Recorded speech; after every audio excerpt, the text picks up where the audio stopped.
Welcome back mga kaaldab. Ito na naman po ang inyong lingkod, si Mr. Destiny. At magbibigay po tayo ng pinakamainit na update po ngayon sa social media. Biglang sumabog nga po ito mga kaaldab, na kung saan nga po talagang pinagpiestahan po sa social media.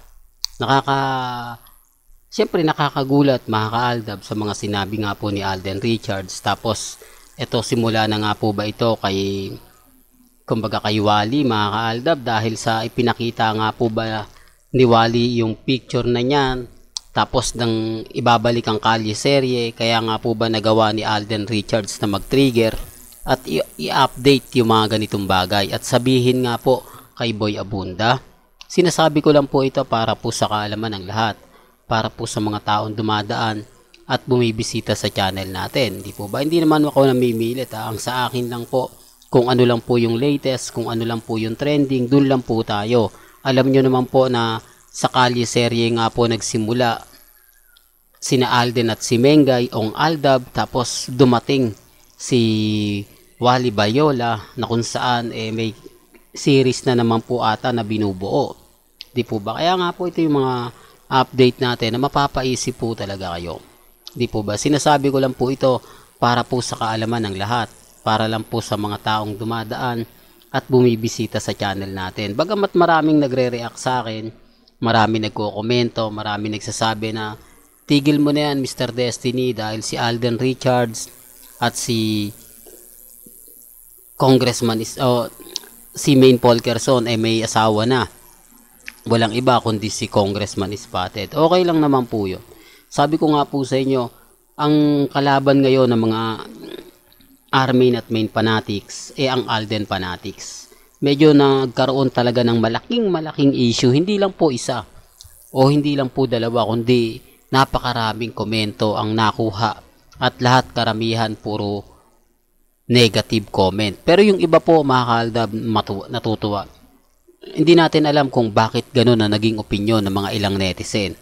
Dahil after 8 years nga po ngayon lang talaga muling nagsalita si Alden Richards. Well, bago tayo magtuloy at bago natin pag-usapan itong update na to, kung bago ka lang sa channel na to at isa kang true-blooded Aldab Nation na nagmamahal po kila Mengay at Isoy, tama po ang channel na pinuntahan mo, kaya consider na po kitang bagong subscriber at huwag mong kalimutang i-share ang mga video po natin sa mga mami, sa mga titas at sa mga senior. Remind ko lang po sa mga taong dumadaan, sa mga taong bumibisita sa channel natin, may kanya-kanya po kayong opinyon at reaksyon.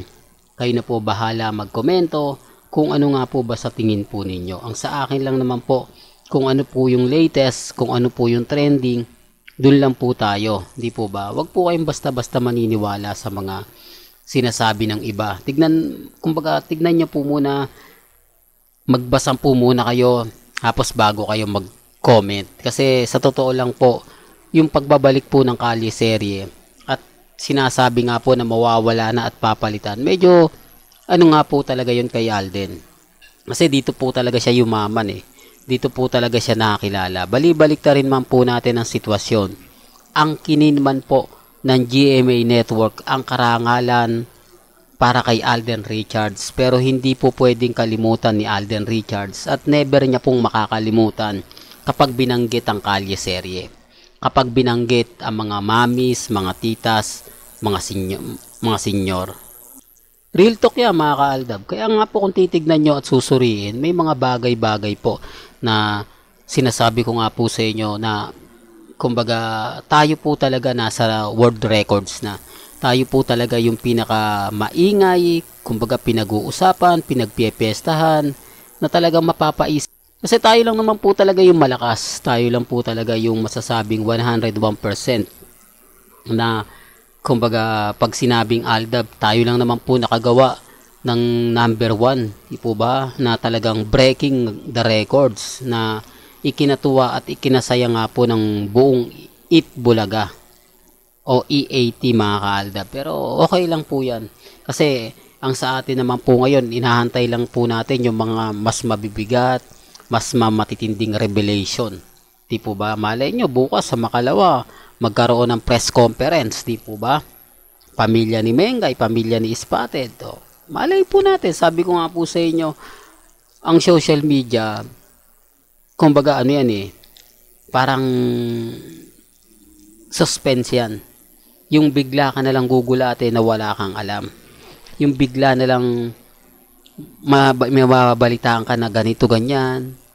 Yung iba po kasi, for the record lang, hindi po nanonood ng pasto kay Boy Abunda. Yung mga mamis natin, mga senior, lalo na po yung mga true-blooded Aldab Nation. Kasi, kapag ka may interview kasi si Alden, normal lang po yung sinasabi na, ano yan?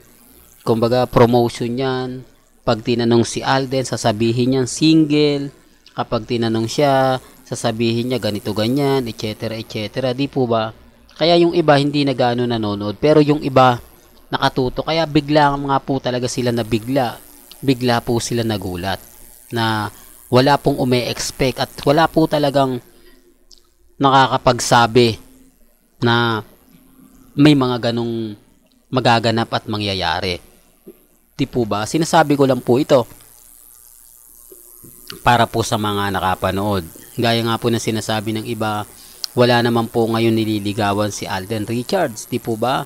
Wala naman pong, kumbaga, na sasabihin ganito, sasabihin ganyan. Chill lang tayo.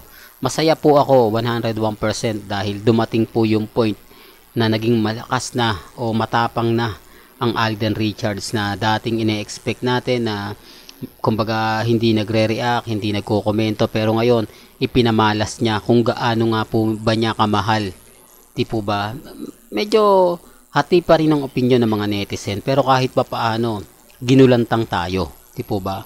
Ginulat tayo ni Alden Richards. Doon pa lang masaya na tayo. Doon pa lang masasabi natin na tama ka, Mr. Destiny. May mga bagay-bagay sa social media na gugulatin ka na lang, na magugulat ka na lang o bibiglain ka na lang na meron na palang ganitong kaganapan na pag dumating yung point masasabi mo rin po ba? Well, may kanya, sabi ko nga po sa inyo, depende to sa mga magko-komento, depende to sa mga taong dumadaan sa channel ko at bumibisita. May kanya-kanya po tayong opinion, may kanya-kanya po tayong reaksyon, depende po yun sa paniniwala po ninyo, pero nire-respeto ko po yan. Pabor man o hindi, binabalita ko yan. Ganyan po yung kagandahan nyo po sa channel ni Mr. Destiny. Well, hanggang dito na lang po yung updates natin Kaya kung gusto nyo pa po ng pinaka-latest at sariwang update, abay tumutok lang po kayo dito sa channel ni Mr. Destiny para updated po kayo sa mga bagong video po na ilalabas po natin maya-maya lang. Hanggang sa muli, salamat po sa panonood at pakikinig.